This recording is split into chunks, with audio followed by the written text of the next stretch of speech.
I've been hustling for so long, everything I earned, got it on my own, they can't stop me. Yeah.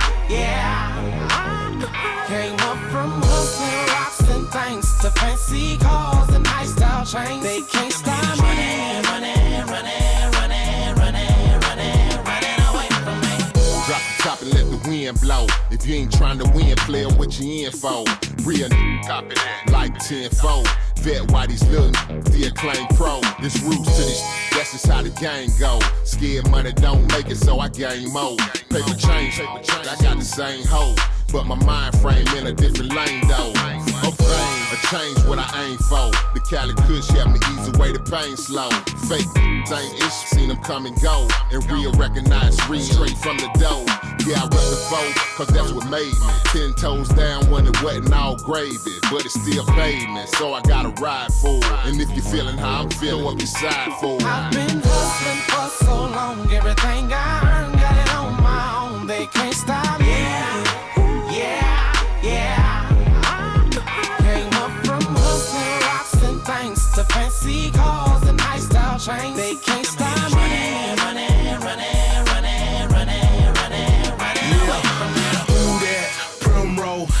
Ballin' LJ, G bro, space age pimp.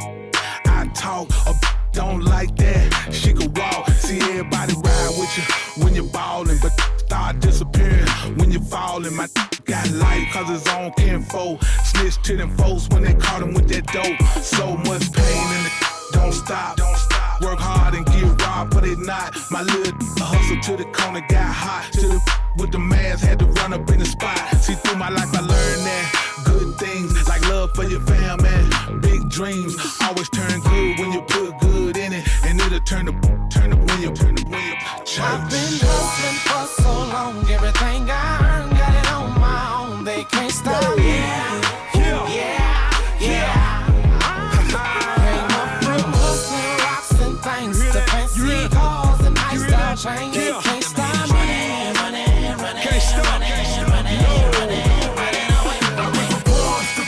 A hill to a mountain, stayed in the game, kept the ball bouncing, blocked out the haters, ignored the naysay. Everybody shined, and they did it their way. I'm gon' do it my way, feet to the concrete, cause all of this could be gone just within one beat of the heart. I could be history, I get it while I live, cause I can't take it with me, but I will leave this legacy behind on me. Out here trying to get it on a hustle, on the grind, on him tight, him chain, never hard to find. If you think it's something real, then I must be on your mind. Each minute I'ma try to get a dime for a nickel. I'ma show you how to get it each time that I'm with you with that independent money. Independent thinking, I'm the captain of my ship, staying in it when it's sinking. I've been hustling for so long, everything I earned, got it on my own, they can't stop me. Yeah. Came up from hustling rocks and things to fancy cars and high-style chains, they can't stop me.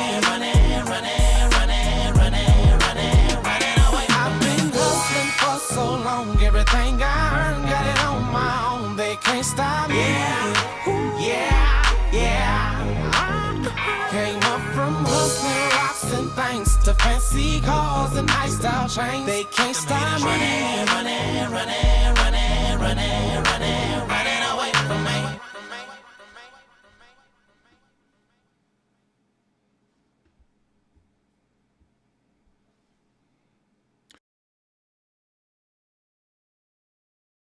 What's happening? Man, welcome to another episode of Mint Street Mondays. I'm John Farmer. I'm your host.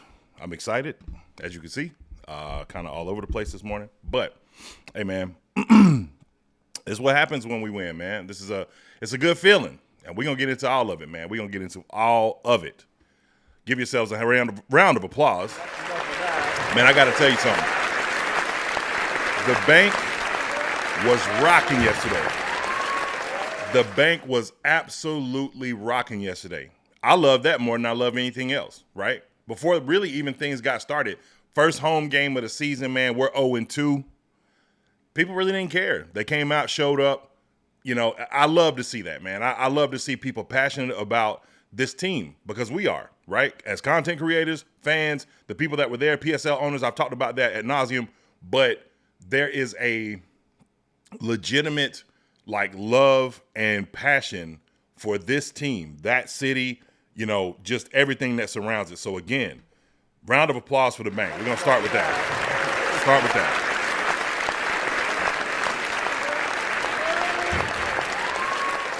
So let's shout out some of the people I see in the chat this morning so far. Hollywood Gaming, Caleb Dixon, good morning. Nicole S., good morning. C3 Doug, good morning. Roadmaster, good morning. Dakota Reeves was good morning. My man Light Skin Low, what's up? Good morning.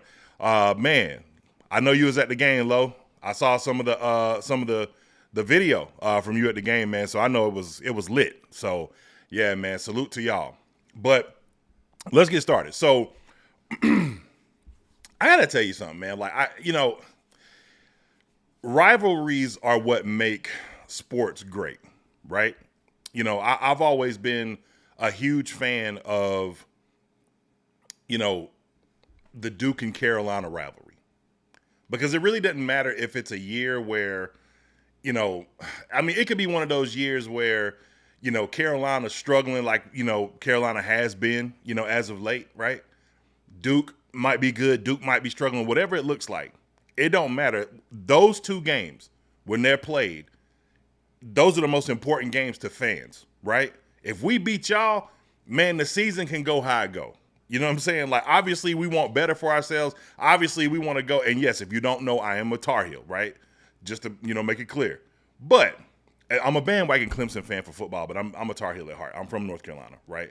But, you know, it really doesn't matter what the records look like as far as like what your overall success could be, as long as we beat y'all. And as long as we do it convincingly, right? Let me tell you something. I have had to sit and watch, just like all of you on X, watch multiple accounts. I pinned one of them in my comments from yesterday's video. Multiple different accounts talking about all this stuff relating to, you know, hey, man, we gonna smack y'all and, you know, all this other kind of stuff. I mean, just craziness, man. And I mean, some of these accounts talking reckless, right? And then we do what we did yesterday. So it's not just enough to beat you. We stomp you out. Man, I can't tell you how many tweets I done seen and heard national media talking about guys like Michael Penix, James Pierce Jr., Jalen Walker, Drake London, Darnell Mooney. All these different names, I just keep hearing, oh, man, high-flying offense, you know, man, pass rush. And look, I kind of bought into it. After you saw what you saw at Minnesota, I ain't going to lie, and I think if y'all being honest, you probably was a little bit concerned too. But in my heart of hearts, honestly, my take was, who cares? Whoop-de-doo. Who cares? Hold this L. Take it back to Atlanta with you. I'm trying to tell you. We not worried about y'all. I don't care what the overall record has been over time. As of late, come in your house and serve, come to our house, get served. You heard? Hey, we gassed today. We've been gassed since yesterday. You can see it from the beginning. Tell them to get at us. Where y'all at? That's all I want to know. Where y'all at? It was mad accounts talking crazy. Some of y'all have went far enough as to block your accounts, right? Protecting the tweets, protecting the TikToks, all this kind of stuff. And y'all was talking reckless. We just coming into the game hoping it's competitive. We just want the bank to look good. Y'all looking at us just like the whole, you know, NFL Network, all these different people. Everybody was betting on the Falcons, right? Biggest surprise. Not to us. Not to us. What we thought? So, nigga, what? So? Huh? That's how we looking. We not worried about y'all. Why? Because we never been worried about y'all. We never been, look, we have never been worried about y'all. Never. And it's been this way from jump. Hey, man. Anyway. Yes, it is crazy, Caleb. Very crazy. Very, very crazy. What's even crazier is, man, you would have thought. See, I love surprises, man. You know, these two guys on defense, man, Nick and Princely. Boy, I love surprises. You could just kind of tell, like, the connection in the offseason, man. You know, Princely coming out. You know what I'm saying? I saw a tweet that Princely put out, which was hilarious, by the way. Justice for Young Wei Koo. I thought that was pretty funny. But Princely and Nick, man, you know what I'm saying? These dudes linked. They practicing in the hotel. You know what I'm saying? You just knew the energy was different. We in youth movement. Ain't no going back. We're going to talk about it more, but ain't no going back. We locked in. We locked in. Yes, Thomas, it is us against them all. And we're not worried about the rest of them. Not worried at all. Man, I really gonna roll Michael Penix out there. Boy, I'm talking about the Falcons Twitter, bro. They talking about Panthers in sight. I got people tweeting at me, hey, man, Timu Drake London, that's what they calling Teteroy McMillan. The whole time I'm like, okay. Hey, we'll go to prison with you. Let's shoot it out. You heard? Because y'all came yesterday and tried to do that, and it didn't work for you. So, yeah, we in our bag this morning. You heard? Man, let's get to the show, because I can do this all day. Anyway, welcome to the One Carolina Show, Mint Street Mondays, presented to you by the One Carolina Show. My name is John Farmer. Thank you for joining the show. Make sure to like that, hit the like button, subscribe button, and bell notifications so you never miss a video. So, to start, now that I got my bag and got that out of the way, man, one of the things I was most impressed with, Dave Canales. Dave Canales was aggressive early. If you go back and watch any of those games from last year, right, and you see when the tide started to shift, you know, obviously the Denver game, it was Bryce's real first game back, but you noticed something different. It almost felt like Dave was like, you know what, let's let it rip, let it fly. You know, let's not be too conservative. Let's not worry about, you know, what's going to happen, you know, here on second and, 8 or whatever like that. You know what, from 1st and 10, let it rip. I love it. I said this last week, and I'll reiterate this again. I do not believe that the Panthers are a running team. I believe firmly, that the Panthers are a passing team. I do. I think that when they come out aggressive, that first drive set the tone. Immediately coming out passing the ball. Pass, run, pass. Big, major 4th down conversion to McMillan, right? Which is something that we saw a lot. And this is a really good sign. Like, I know Mac had some drops yesterday. Mac struggled, a little bit in some areas or whatever. One thing I really would like to see from Teteroy McMillan more is maybe a little bit more hand fighting when you're going deep, because this is like 2 different times that we've seen him, beat his man, going into the end zone. Obviously the coverage was pretty tight, but you had enough separation to be able to make something happen. And the one-handed stuff, it's like, I know it's tough for me to say that because, obviously I can't do it, right? But maybe this is where you get coached up and the hand fighting you can learn how to kind of get through that a little bit, because I really would, and maybe it's because he's trying to create a little separation here and then be able to use the hand here. Who knows? Or maybe it was just being held and it wasn't, really seen that well. But regardless of how that goes, you would like to see him try to play 2 hands on the ball in that situation, right? Now, there's going to be some times where he's going to get that down eventually. He'll make some of those one-handed spectacular catches, eventually. But I would like to see more opportunities and chances for him to get 2 hands on the ball, because, like I said, that's 2 different times where he would have had massive plays. And I think that's one element of this offense that we want to see more. You see a lot of quick game. You see a lot of underneath stuff, right? That's Bryce's point guard game. And that's what I love about Dave Canales' aggressiveness, because if the running game is not working to the degree that you want it to, you have this as an option. I mean, Tom Brady lived off of this in the quick game, right? Quick outs, drags, shallow crosses, things like that that would create like open opportunities in zones or give opportunities for one-on-one man, situations, right? But ultimately, you want to see some of those big chunk plays. I think just as a fan, if I'm being real, I want to see that just because I know Bryce can do it. You know what I'm saying? Like we saw it last year with Thielen in the Tampa game, right? We saw it with Jalen Coker in the Dallas game, even though most of that was Jalen Coker's yak or whatever. But you do kind of want to see more of that, right? And it's exciting to watch. Like that's what makes watching people like Buffalo or teams like, Kansas City, where their quarterback would just, uncork one down the field. And that's one element where I feel like from a trust perspective, Bryce will continue to do that anyway, because we did get a big flag at one point. And with a big target like McMillan, you are going to be literal 50-50 with how that works out most of the time. Most of the time it's going to be either contested and, oh, you didn't get it, or you're going to get a flag because you have to do a lot of fighting against a guy that size and has shown to be extremely powerful, right?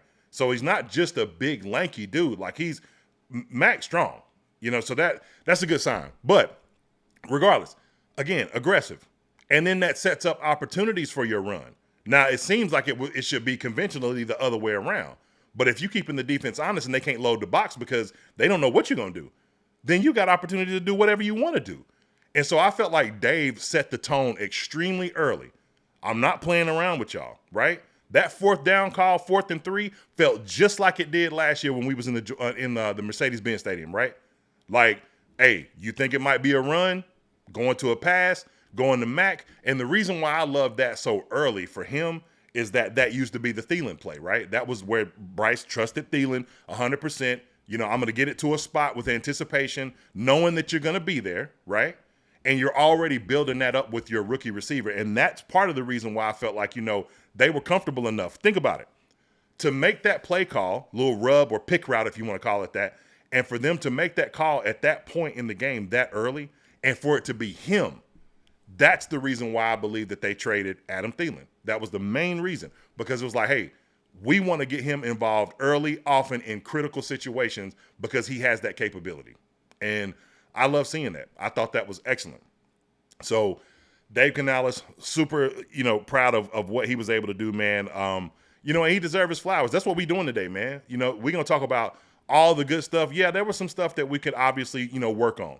But it's very little to me that you're going to really complain about or even bring up as a, potential like growing opportunity when you skunk the Atlanta Falcons. Man, do y'all understand? People was looking at Atlanta like a potential Super Bowl champion. You know what I'm saying? Like people was, and I mean, yeah, maybe it was overstated, right? But again, all this talk, what was our response? So, what do we care? They just Atlanta to us. Honestly, let me tell you what they've become to us. A get-right game. If we just keep it in the buck. Now it's become a get-right game. Because last season, hey, man, Atlanta, let me say this. Let's give out some flowers. Our first flower is going to be to Atlanta, right? Hey, Atlanta, thank you. Thank you. Why? Well, honestly, if not for you and your best efforts at the end of the year, right, we probably don't get a 5-touchdown game from Bryce and then make a decision to say, you know what? Let's draft Teteroa McMillan as opposed to Jalen Walker or James Pierce Jr., which, not for nothing, on this channel, we're not going to be fake. I was one of those guys that's like, hey, if we're going defense, this might be the way you want to go. Jalen Walker had a few pressures yesterday. Jalen Walker did have a sack, I believe, yesterday. But for the most part, packed up. So we made the right decision. I love the decision. Easy one to make. This was a great day, y'all. I'm going to go in. I got a lot of people in the chat right now that I haven't had a chance to respond to. One of them being one of my moderators, Elliot Brooks. What's up, man? Who would have thought we would have gotten, oh boy, benched for Cousins? Man, I'm trying to tell you. And the thing is, Okay, with respect to that situation, I think we would have done the same thing. If we was getting beat that bad, you're not going to put because he's still the starter. They're not going to change that. But you're not going to put him in a position to get hurt worse, right? So why not just, hey, you know what? Put Cousins in there. Which, if I'm Kirk Cousins, man, hey, I don't know about y'all, bro. I feel away. I really do. Man, Kirk Cousins put up 500 yards last year on the team and still got benched. I would feel away. I understand that things have, changed for him. He's gotten older, maybe some things. But, yeah, I would feel away. That's just me. Hollywood Gaming says, can we talk about XL being held out? We can. We'll talk about it right here. Shout out to Slick Vic. All right, just wanting to catch up on the chat real quick. Doug says he was in the building. I saw that. I was watching your live and saw Doug was down there holding the flag. And I ain't gonna lie, I thought about this too. I was kind of laughing. I was laughing a little bit, Doug, because I was like, man, hey, the field at the 50-yard line is mad slick. What has Doug done to the field? Doug, what you out there doing, man? I kept seeing people slip. Atlanta players were slipping. We were slipping right around that 40, 50-yard line-ish area. I'm like, man, Doug done spilled something on the field, man. Nah, that's my man. Salute to Doug. But, as I was saying, Xavier Legette. So I know that's a topic, right? Here's what I think. I said this yesterday on my video briefly. I do believe that there's a possibility that Xavier Legette was not necessarily, like if last week didn't happen, somebody commented on my video and was like, yo, how do you feel getting Xavier Legette benched? I'm like, don't put that on me. Do not do that. Don't do that, right? Because I don't feel like I got him benched. I mean, yeah, what I put out there did go viral a bit, but at the same time, like, I'm sure that this was something internally that was probably going to be a question anyway. Because if effort is a question, it ain't got nothing to do with what some podcaster puts out there. This is something that, is going to be an issue between him and the front office. Or, him and the coaching staff, I should say. So was this kind of the, rookie season Bryce Young against Seattle benching because of like an ankle issue kind of situation? Maybe. I don't know. Maybe. If you're really hurt, you're hurt. Right? But it feels in a way like maybe this might have been a bit of let's just cool things down for you. And man, there's no better way to do that than this. Now, here's where it can get tricky. Where it can get a little dicey is, all right, yes, we sat him down, but man, would you say the offense flowed better as a result of him, being in the, hold on one second, y'all. Yo, Dad, don't say anything incriminating. You're in the show. I'm live. What's up? What's up? How you doing? Good. Good. Let's come check on my son. I just want to make sure you're all right. Man, I'm great. It's Victory Monday. I'm doing great, Pop. Yep, it was a good game yesterday. It was an excellent game. I told Milton when I was texting him, I said, I got to be bored. I just sit there and watch 4 football games today. I said 3 of them was good and 1 was the best when the Cowboys got beat. Yes, sir. Yep. Okay, well, go ahead and do your show and call me back later on. Will do. Love you, Pop. I love you too. All right. Shout out to my pops, man. Hey, look, if you're one of the fortunate people to have your dad in your life still, at this point in your life, man, celebrate him. My pops is an amazing individual, has always been there for me, man, and I just, I can't thank him enough. Love that man to death. All right. But like I was saying, man, with XL, when you're in the middle of a situation like this, right, it's not like, I told, and one of our co-host, Invisible Brad, he'll be here soon, right? I mentioned to him, I said, man, yesterday we could have used the XL that was the XL versus Kansas City. We could have used the XL versus the Eagles. You know what I'm saying? We could have used that confident XL versus the Saints climbing the ladder. People forget, man. And look, that's why I have to make sure. I think that you could make an argument that these dudes came out aggressive and playing like this because of all the, controversy and talk from this week. and him being the focal point of it, hey, man, we're going to go ahead and get it done. Now, Doug, you can speak to this. You was out there on the field. I did not see him. I saw Jimmy Horn. I saw a few other people. I could be wrong, and I don't know how the injury thing works, but I saw Brooks. I saw Jimmy Horn Jr. I did not see XL, but somebody tell me I was wrong on that. Not that I'm saying that he wasn't out there, because I'm not saying that. I just didn't see him. I wasn't paying close attention enough, but when they did show the sideline, I did see Jimmy. I did see Jonathan Brooks and a few others, right, that were just not dressed. So, could be wrong. But is it possible that Xavier Legette maybe has some struggles kind of working himself back in as far as the confidence is concerned? Maybe. I would hope not, though, because if you're X and you watched that game yesterday, like, just based on what my body of work has been last year, yes, the drops included, right, but he made some big-time, catches. Like I said, climbing the ladder on that I think it was a third or fourth down in that Saints game on the game-winning drive, right? Like, that play went to XL. Those two plays in the Philly game, man, when Bryce was in the end zone, XL was the one that got the pass. Like, he dropped the last one that would have, in my opinion, made him a superstar, catching that, right? But the point is, it stands. You could have used me yesterday, right?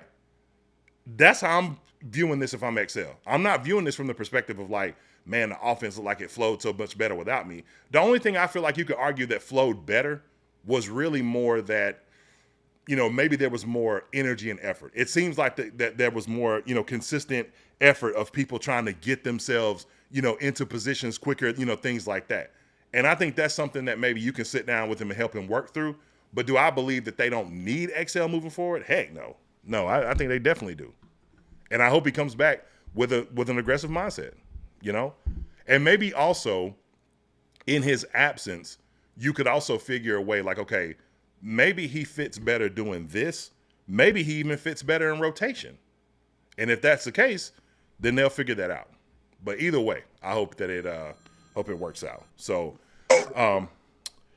yeah, I felt like yesterday was a very, very excellent showing of aggression from play calling from the start, right? And then energy, man. Like when you see, like I said, when I was talking about the XL thing, the energy that you saw from these guys, the urgency, you didn't see a whole lot of like, lollygagging. You didn't see a lot of, like uninspired football. It seems like from the jump, they came out like, yo, it is like, we're going to beat y'all. We're at home. We've lost 2 games. The fan base is in disarray. You know what I'm saying? We're going to beat this team, period. We're not losing this game. I loved when I saw in the post game when they were in the locker room. I think that was one of the first times that I've seen Bryce be vocal like that. I've talked about that at the beginning of this year. Yo, dog, it's gotta be you, right? You can't be, I said this to my boy last night, you can't be small and quiet. You can be one or the other, right? You can be a bigger guy, right, and physically imposing and not necessarily be a talker, but just because the game is so aggressive when you play that people know what's up.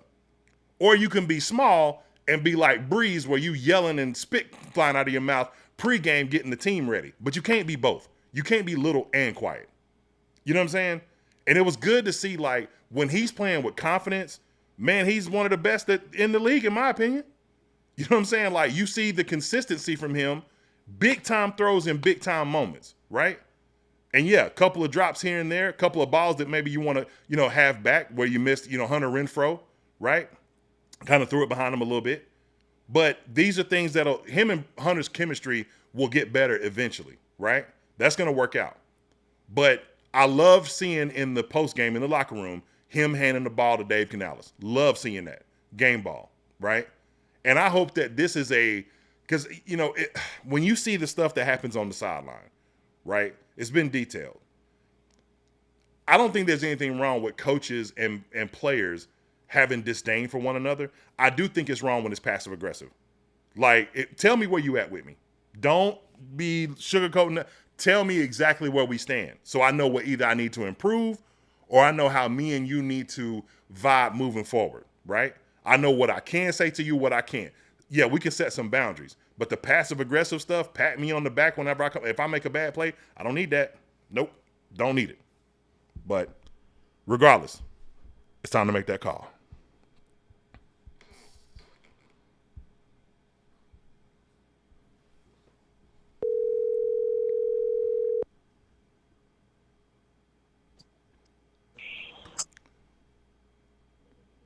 Welcoming my man to the show, the king of Watauga County,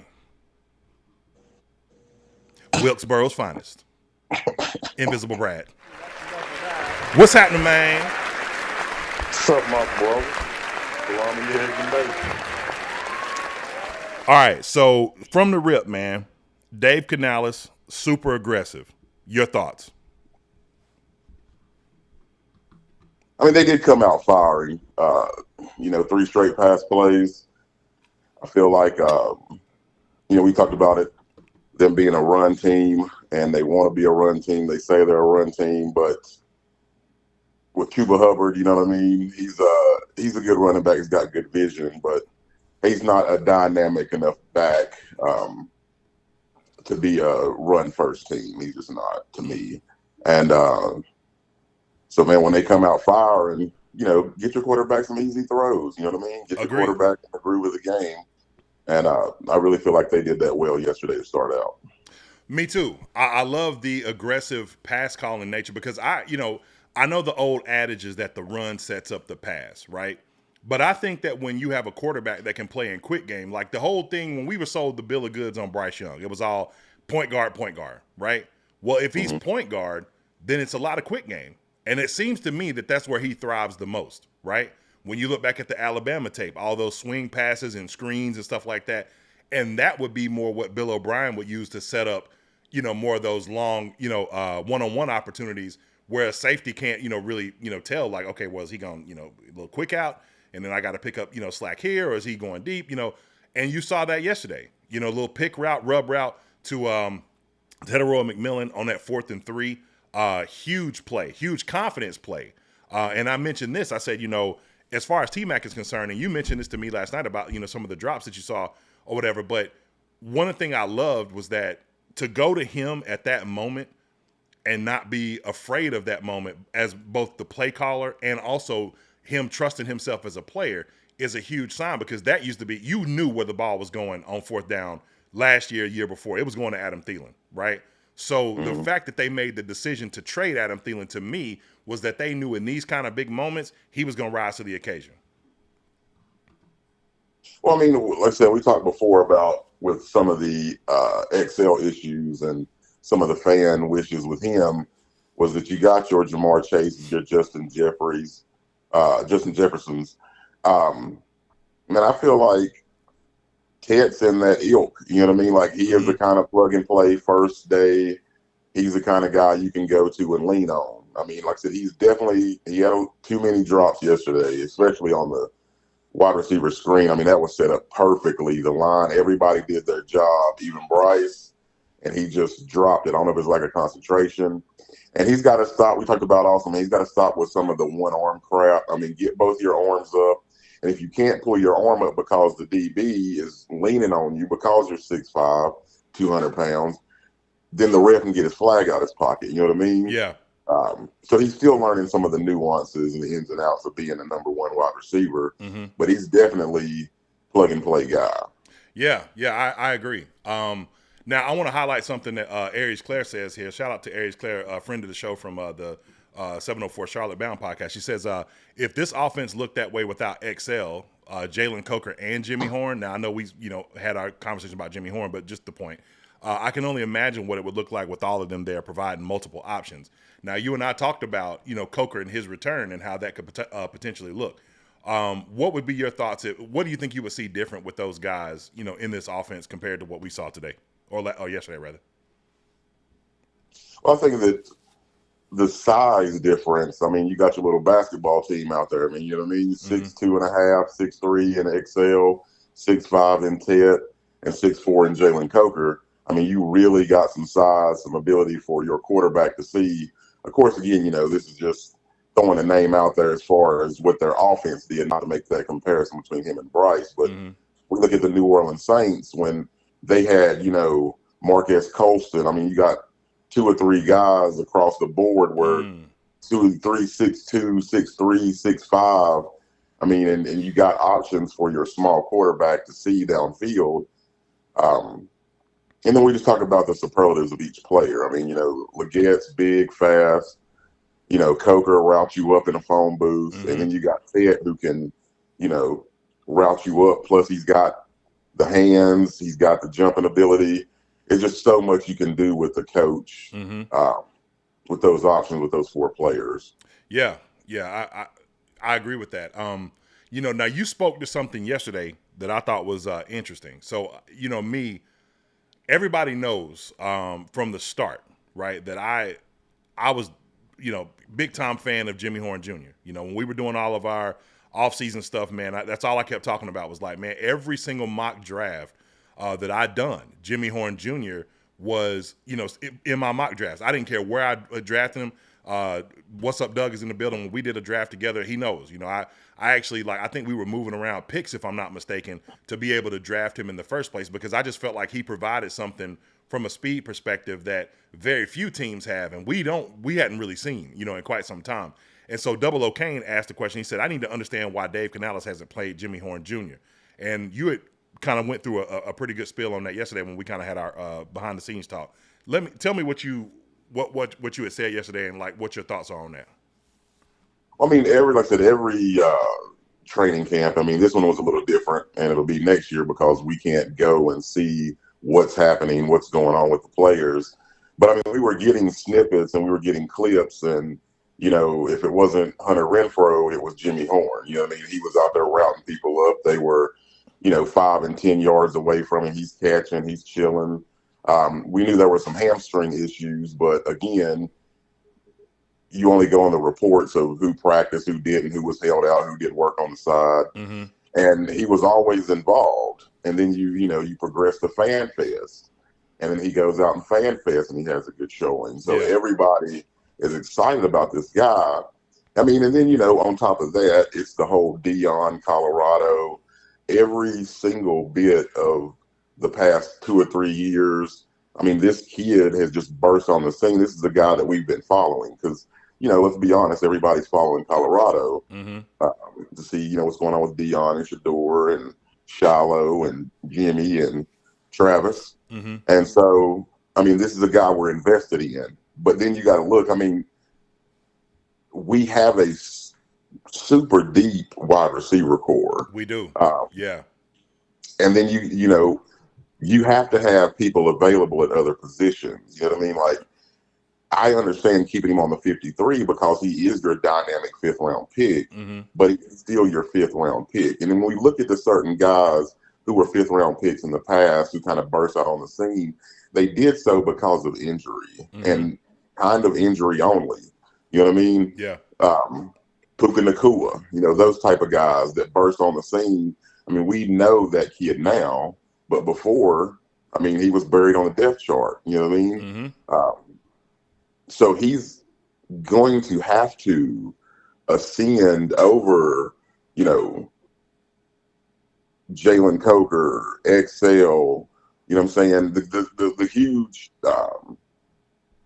contentment of receivers we have that we were talking about before just a few minutes ago. There's 5 or 6 guys in front of him. Now you go into the what can they do for me Sunday in and Sunday out. Right. And so I was thinking yesterday, because Delvin Campbell, he got a jersey and he helped contribute to no starting field position past the 19, 20-yard line for Atlanta and 0 returns on any punts yesterday. That's a great point. Hollywood Gaming said that, as a matter of fact. And listen, salute to the special teams. Special teams played amazing yesterday.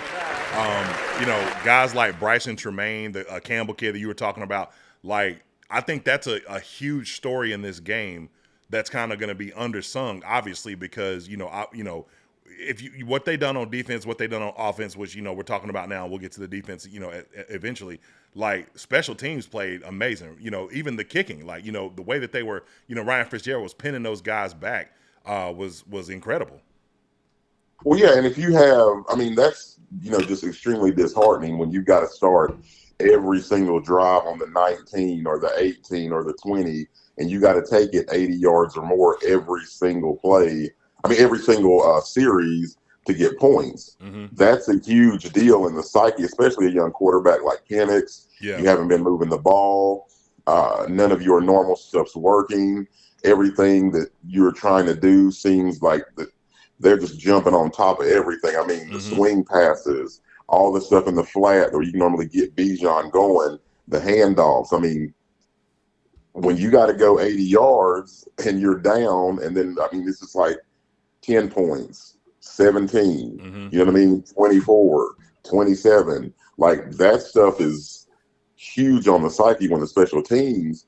And so I'm thinking, and I did last night, like, I was like, man, you know, can Jimmy Horn be a gunner and get down there and make those tackles? Because if he can't, then, you know, but one thing I do want to talk about, we talked about, like, is there an issue with him and the playbook, or is there an issue with him, you know, with his hamstring? Like, is there something that we don't know behind the scenes? I think and that's I had there was a quote from Campbell, and he was saying, you know, he was excited to get to play, but he was saying, you know, we already knew we could do it, and it's a beautiful thing when we see, you know, our offense, defense, special teams, everything clicking. It's beautiful.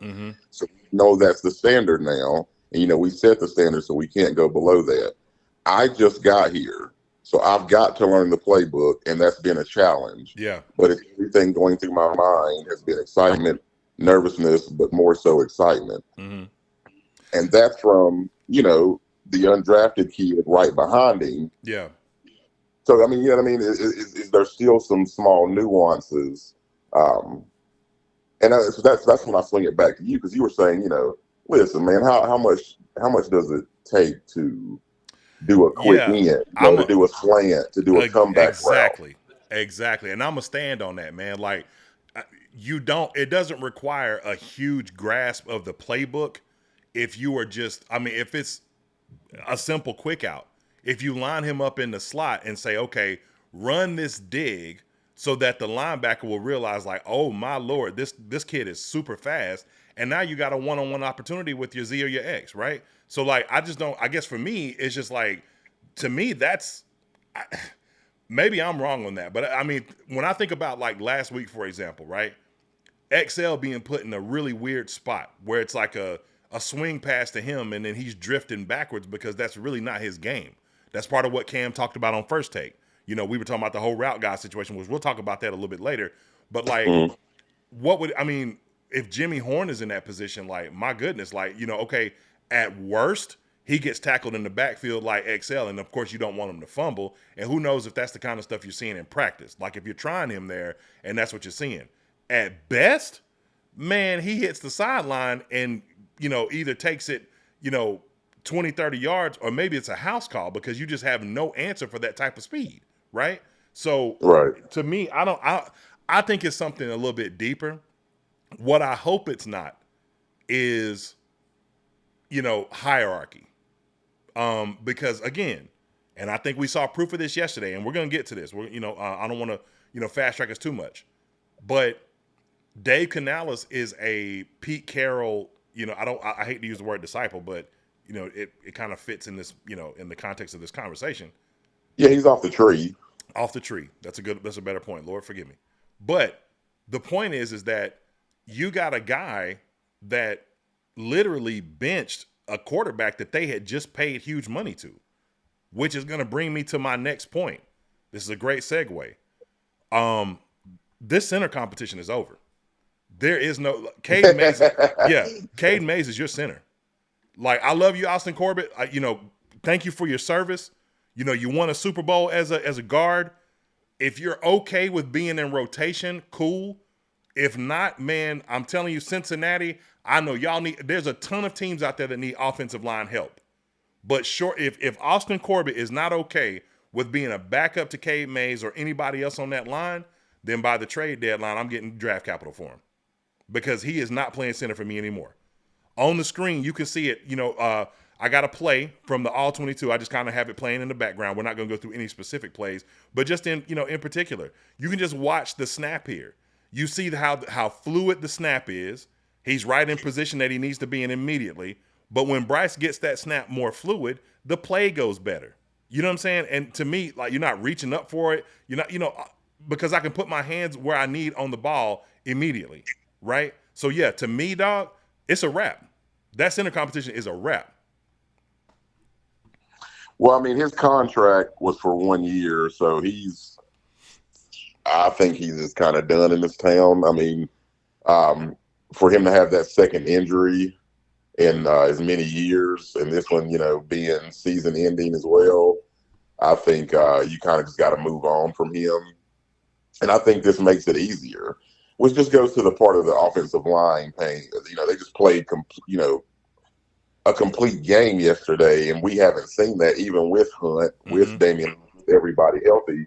We hadn't seen that until yesterday. Right. And the big thing is the center makes he makes the calls. He calls out the line. You know what I'm saying? He calls out the linebackers. He points out the wheel. He points out the mic. You know what I mean? Like, he can swing protections. I mean, that's your guy. So it's not just, as you can see on, you got on the screen with everybody lining up. You see Mays point. He points out who's who. That helps with line protections. And the big part of it is everybody is reacting off of that. Right. And you got to do that with audibles. You got to do that with motion, calls on the sidelines. Everything is predicated upon what Bryce Young and the center does. And when that was Mays last year at the end of the year, we just looked better. I don't personally understand how Austin Corbett beat the guy out. I just don't. Maybe I think part of that could be too is the versatility that they think they have in Mays. And, he can play guard, but you got Brady Christensen for that. Agreed. I think that part of it, I do think that you got to justify the money sometimes. And speaking of, let me salute to my man Brian Wright. Salute to Brian with a $1.99 super chat. Brian Wright says, "One Carolina, I was at the game yesterday. It was lit. Yeah, the atmosphere was insane, man. The bank was rocking. Hey, man, y'all check out Brian Wright's music. I've followed Brian Wright for quite some time, and salute to him, man. But yes, the game, the atmosphere was amazing. But to your point, you were talking about with Cade Mays. Yes, I think it's money justification. It's the same reason why, as much as we may lament what we saw from XL, and I mentioned this, in my opening dialogue, I still think he comes back, and not only that, he's still going to get mad opportunities. Now, if you see the same things, I think that he could get benched, and it could be potentially indefinitely. But like when you got Cade Mays versus, a guy that you went out to get in free agency and you got contract, on the table, that plays a part. And I know some people are saying like, man, there's no way that, we're going to get anything for Austin Corbett. I wouldn't discount that. And the reason is because guys like Austin Corbett, like when he's healthy, he's very good, not at center, but at guard. He's very good. Super Bowl winning guard, mind you, on the team with the Rams. Right. So like, this ain't a slack guy. I 100% believe if he's healthy, and I don't know what the injury, like how long he's going to be out, all that kind of stuff. Y'all would know that better than me. My apologies. But yeah, somebody would take a flyer on him, and you might not get like, fourth, third round compensation, but maybe a sixth or a seventh. And as far as like being able to move up and move around in the draft, a pick is a pick. It's always going to be, something that's meaningful. But that's what I was telling you earlier, though. He was on a 1-year deal, so he's going to be a free agent next year, right? Unless a team signs him as a starter. I think maybe we can get a compensatory pick, but if that's not the case, then I don't think we get anything for him unless we re-sign him and then trade him. Right. So he'll be 30 next year. Coming off a second injury in as many years, season ending. I think I feel like if you move on from a Shaq who's been a cornerstone of your franchise, you move on from this guy. I agree, which, looking at what we saw with Shaq recently, on Thursday night, in moments, I feel like Shaq should have been a lifer, but, it is what it is, especially when you consider some of the things we saw. But before we move on to our next point, I do want to just shout y'all out, man. Look, a great victory that we had, man. Listen, if you're new to the channel, make sure to hit the subscribe button. If you're a regular here, we got 154 people watching between two platforms. We got 42 likes. Make sure to smash that like button. Listen, we got to give some flowers, y'all. It's some more flowers time, right? We've been maybe a little bit unfairly, but I'm not going to completely say unfairly because I think that you have to call a spade a spade. Ejiro Vero's defense has been terrible. But as of late, I got to get EJ his flowers, man. I got to. Got to give it to him, bro. You know? Hey, look. Yeah, it's reluctant. And more so than that, we got to give Nick Scott a little reprieve from the lashing. Do we know? Do we? That's a tough one, bro. It's super tough. That's tough. It's yeah. That's looking your worst enemy in the eye and being like, hey man, it's cool. Come in and have a plate, man. Hey, thanks, Nick. Appreciate it. Thank you. But I mean, yeah, dude.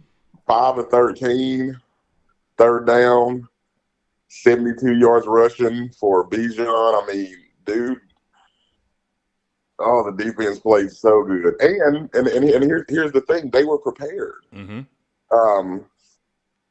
Show Smith Wade talked about how all week they watched film, and Atlanta did so much with their swing passes.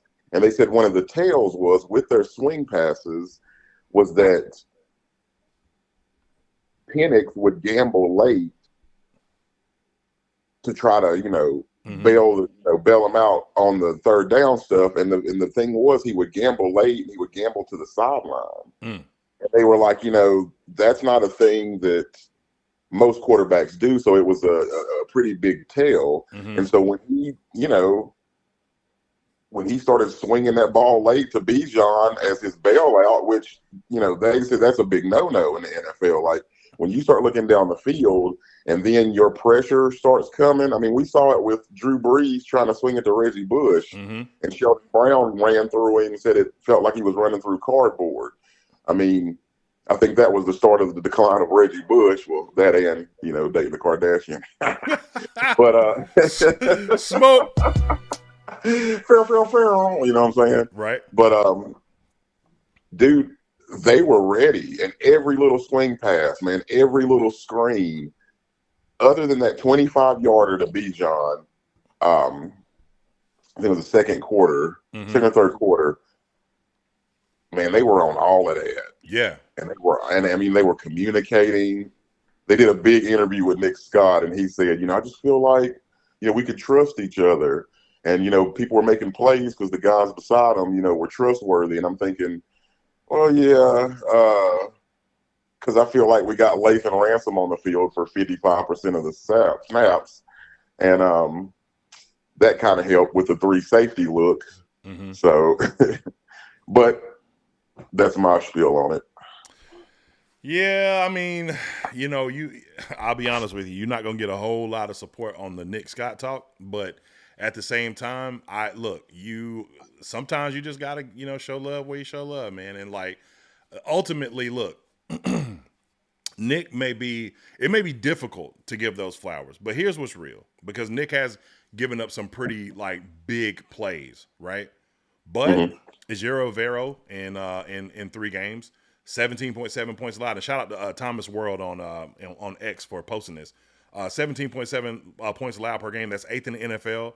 196.7 passing yards allowed. That's 12th. 5 offensive touchdowns allowed, which is 7th, and 5 total takeaways. That, to me, that's the bigger story, the takeaways. If you want to be a great defense, go back to the year that the Saints won the Super Bowl.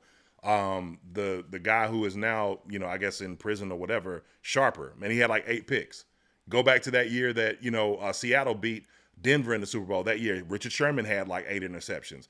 Our year in 2015, Kurt Coleman. It doesn't matter how you accumulate them, right? But the main issue is going to be how you get them. Pressure, right? Which brings me to my next point. Hey, listen.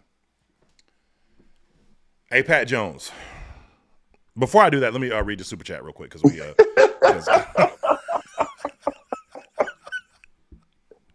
He said, "Hey, Pat Jones." Because I was about to get in my bag, boy. I'm telling you, we're going to take him to church, Brad. I'm telling you, hallelujah. Hey, listen.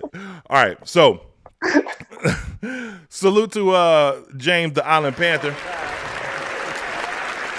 with the $4.99 super chat. He says, who knew the Falcons could lay goose eggs? Man, that is fascinating. Nice. Yeah, well played. But look, Pat, you know, you remember that little scene in Drumline? You got the little, you know, the little dude that's like, you know, trying to come in and be down with the HBCUs or whatever like that. And, you know, they going back and forth. And at first it's like, dang, man, you know, like he, you know, didn't beat him out. And then, you know, went the whole time like practicing and all that kind of stuff. And then finally he did come and beat him out. And then, the band leader walked up to him, whispered in his ear, and he finally won. That's where we at. Pat. Oh, so yeah, you're talking about the kid where they were like, "What are you even doing here?" He was like, "Man, I've always wanted to march at A&T, man. Straight up. I could have been a P1 at Georgia Tech." Right. Okay, I'm with you. Right. You know what I'm saying? He come in like, "Man, who are you?" That's who I am, nigga. But all right, so this is where I'm at with it, man. Like, Pat, all right. I think Pat is gonna have a meaningful role with this team, but it's not gonna be how maybe he came here to have it, unfortunately. After what I saw yesterday, and you said you got some defensive numbers to boot, yeah, Nick is the starter. Nick is your starter. Princely's your rotational guy, right? And DJ Wonnum is the starter on the opposite side. Pressure creates bad opportunities for quarterbacks. Let me have it. Pause. You said you had some. Yeah. I mean, okay, so you know, going over the defensive snaps, Scorton went from 30% to 85% with 55 defensive snaps. Princely went to 52% from 14% with 34 snaps. Lathan Ramson, 34 snaps, 52%. Yesterday, this youth movement that we've been talking about, I mean, it kind of came to fruition with now I don't have the pressures numbers, but it kind of looked like he had to make decisions a whole lot quicker. Plus, I mean, they ran some stunts, you know what I mean? And I liked our new NASCAR look. I really did, you know what I mean? Yeah. With Scorton playing defensive tackle on long passing downs. But man, they showed up, you know, showed out in a big way. I mean, I would like to see more of the all 22, but just to see how the coverage looked different. You know, we talked about Lathan Ransom. I mean, Lathan Ransom played on a very stout Ohio State championship defense. Yes. He played all over the field. He played safety in like the Trayvon Mayrie role of being like basically an outside linebacker to playing free safety to playing strong safety and following tight ends. I mean, that was his big thing coming out of Ohio State was we've asked him to play all over the place. You can see, man, from the peanut punch to the tackling to the fill-in, like kid is going to be very, very solid. Yeah, real I agree. Solid. And I'm one of those people, I feel like you rip the Band-Aid off and you go with Scorton as your starter at defensive end, and you go with Lathan as your starter at safety. I mean, and you bring in Nick Scott when you run this 3 safety look that you did yesterday. But as far as after the coin toss, it's Ransom to me. Yeah, I agree. I agree with that. I think that's spot on.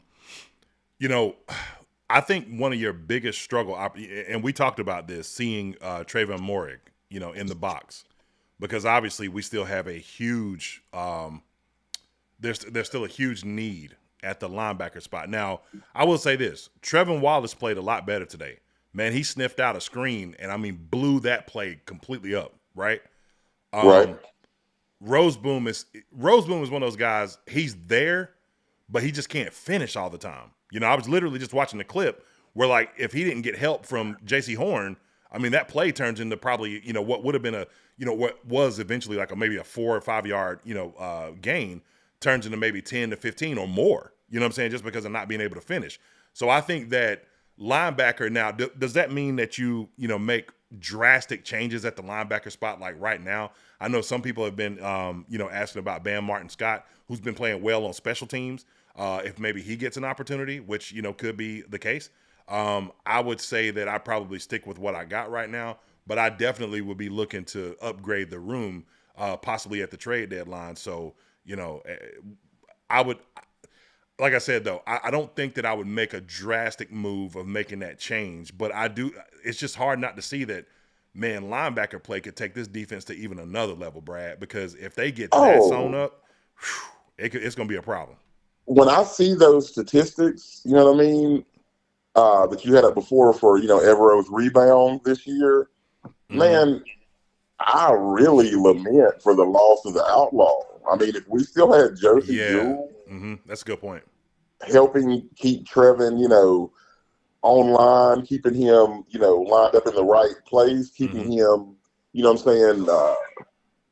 like just tuned in. Like, I mean, when they got to play together for those few games last year, he really, really had that kid's head screwed on right. Yeah. And I'm gonna be honest, man.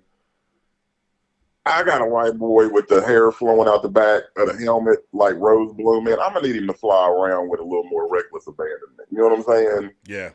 He's one of them guys, man, like he's always around the play, but he's getting juked out of, you know what I'm saying? He always takes bad angles. And then he just kind of shows up and like falls on the pile, man. I'm gonna need him to play downhill and to make some plays. I mean, I'm really, really tired of him already. And I remember, you were telling me, you were talking to a Rams fan, and he was like, hey, man, dude had a lot of tackles, and he made some plays here and there, but y'all going to be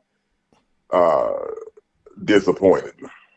Yeah. And we've been disappointed so far. Yeah. Yeah. That person is my boy Sean, man. Sean was telling me that, he struggled, and really injury is what gave him an opportunity, because for the most part it was just special teams that he was on. Miss Rand says that we need to draft a linebacker in the first round next year. There's obviously names out there. My favorite of them all, I don't know that he'll make it to us, because Whit Weeks, man, from LSU, man, you talking about now. I will never compare anybody that to that the Jordan of linebackers that we had, right? But yeah, it looks even worse when you have, think about it. Our worst linebacker in almost 20 years was James Anderson. And that kid was a borderline Pro Bowler. Sure was. You know what I'm saying? John Beeson, Will Witherspoon, Dan Morgan, our GM, Luke, Keith, man, and Thomas Davis. It's crazy. Lamar Lathan, Kevin Green, Sam Mills. You know what I mean? Like, it is so crazy to be looking at middle linebacker and see them not making plays. Yeah, I couldn't agree more. And it's one of those things that you just hope. I don't know how they would fix that situation, but hopefully, you just hope that they develop and get better. Look, Trevin, like I said, as I'm watching, some of the replay of the All-22 right now, Trevin Wallace looked better. He looked a lot better. So, you kind of got to count on, because you don't have a choice in the matter, right? It's either you count on his development, or you're going to pull one of the guys that are, on the sideline and bring them in, and hope that, they end up becoming, something a little bit better than the options that you have. But it's hard to argue when you do what you did yesterday. Like, it was a total team effort, and maybe that's what it takes. And that's what's more exciting to me than anything, is like, it feels like Evero's plan is finally starting to come together. Like, it feels like the way that he envisioned this defense, and I know it's one game, right? And many people are like, let's have some cautious optimism. When you score when you score one defensive touchdown, but you pitch a shutout in the manner that you did, and then to put the icing on the cake with the peanut punch by Lathan Ransom at the end of the game. Peanut punch all day. That changes things, man. Like that's the kind of momentum builder, because people start to understand their roles. And not for nothing, part of that is what we talked about. The fact that you had two guys starting, these rookies that, one guy starting and one guy in constant rotation, these rookies and Lathan Ransom out there, consistently, you found a formula that works. That's only going to get better as these guys develop. Well, yeah, I mean, and here's the thing, Mr. Douglas saying we need to draft a linebacker next year in the first round. Like, my thing is, Rome wasn't built in a day. Mm-hmm. And we've made so many good additions. And like me and you talked about this, that's the next two issues you have. I mean, we have to shore up the linebacker position. And then after that, I mean, it's wide open. Mm-hmm. I mean, we could, take another safety. Maybe, we could look at more, offensive line options. I know Ashawn Robinson's deal will be up next year. I don't know if you re-sign him. He'll be, 30.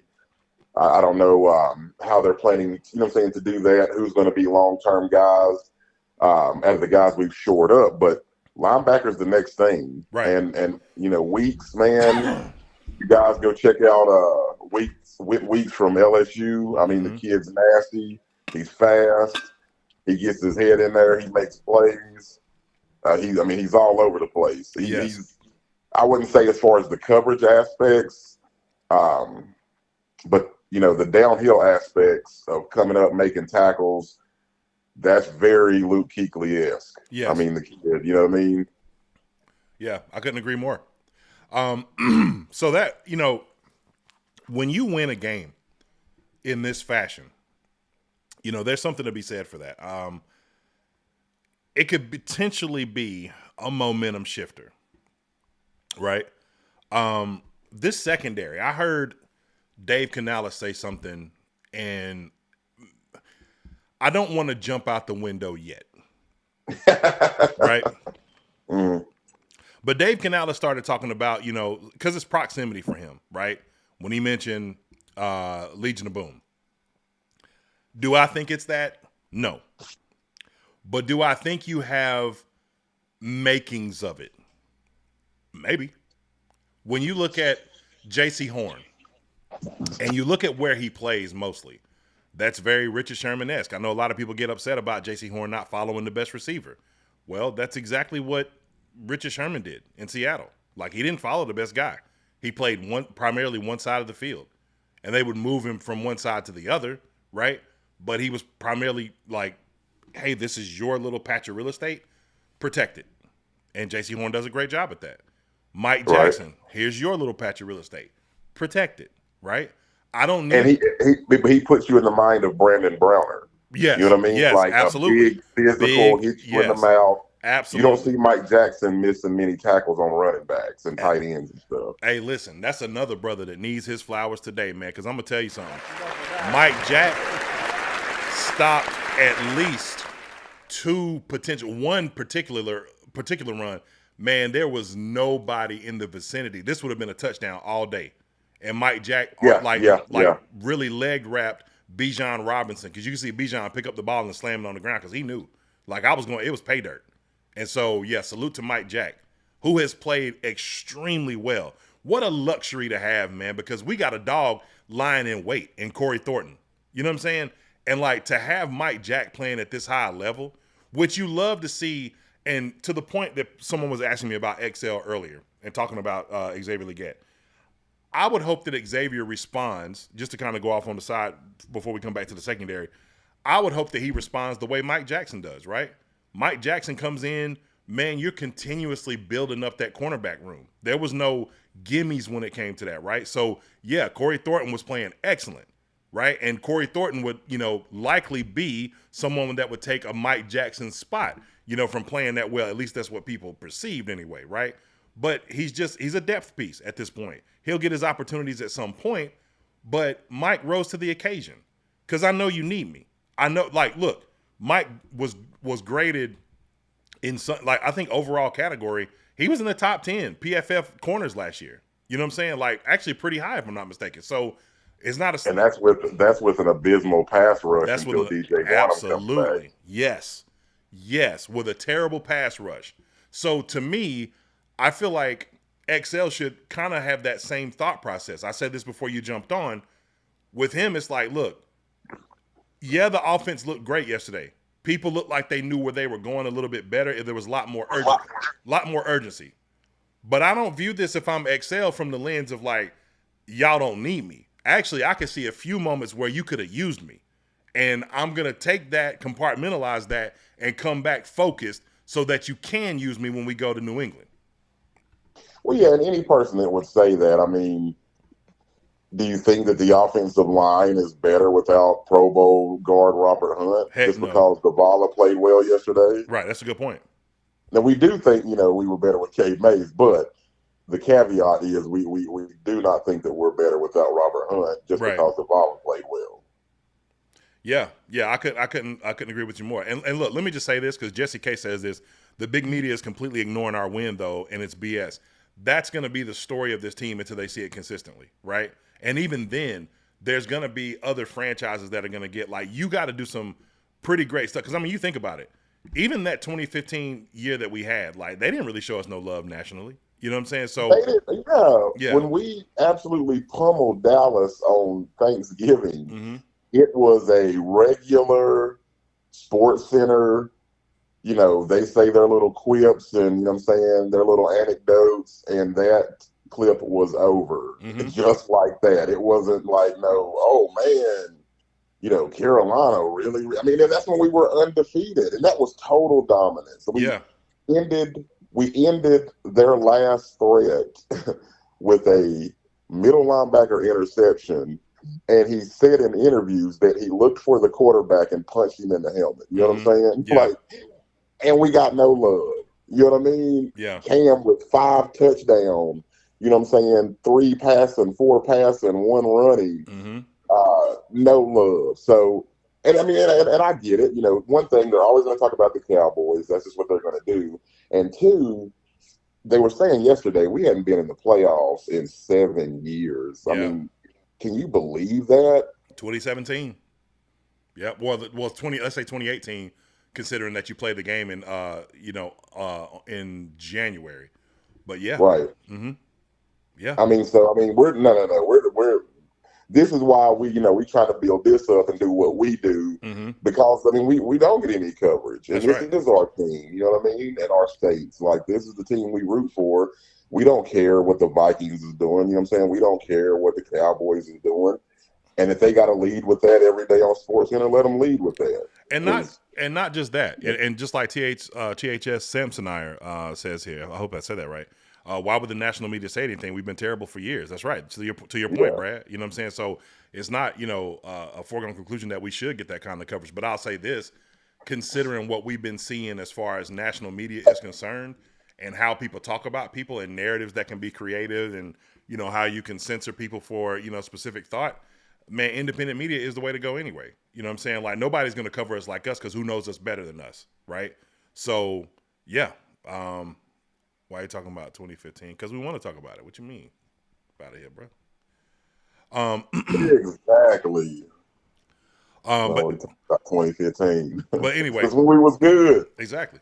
Like, now, I will say this. I will say that from our perspective, I don't mind to talk about it, right? So, Avery, I understand how you can feel about that, because there is some fatigue when it comes to talking about the old Panthers, because sometimes you can get so caught up, like, if you're in relationships, right?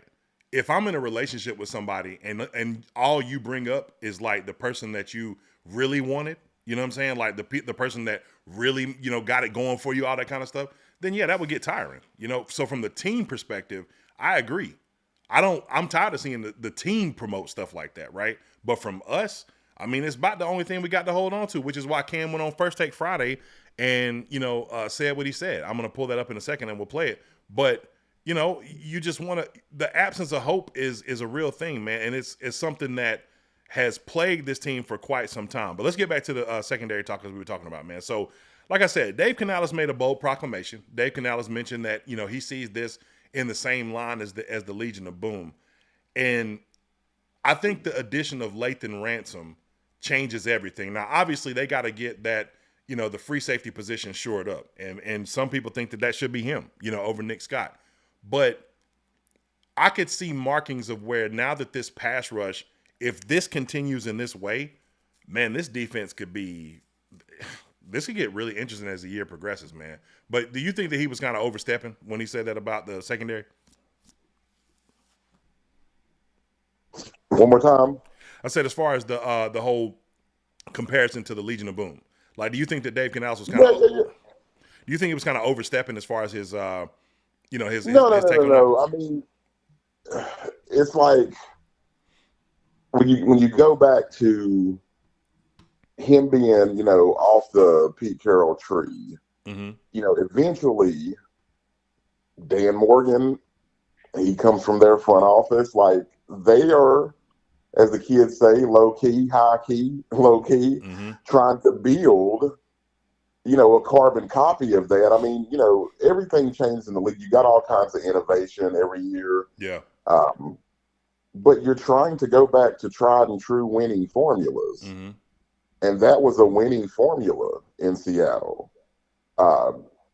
Basically, you lost Marshawn Lynch. You lost your attitude. You couldn't pay everybody because eventually everybody, is worth big contracts. You have some issues with, Earl Thomas, and some things go awry there. But if you look at, like I said, when you break it down, I mean, J.C. Horn, he's got better athletic ability than Richard Sherman. The mental stuff is getting there, but as far as, physicality, he makes tackles, you know what I'm saying? He's fast. He reads plays well. He's got good hands. He doesn't have the best hands, but he's got good hands. And like I said, Mike Jackson, that's your Brandon Browner. You know what I mean? Like, he comes up in run support. He's super physical. I would say he covers better than him. We do not have an Earl Thomas yet because, I mean, like I said, that kid, he's what Caleb Downs is trying to be.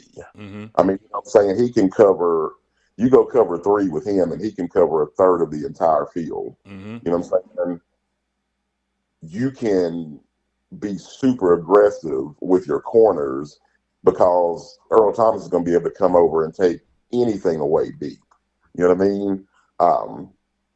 So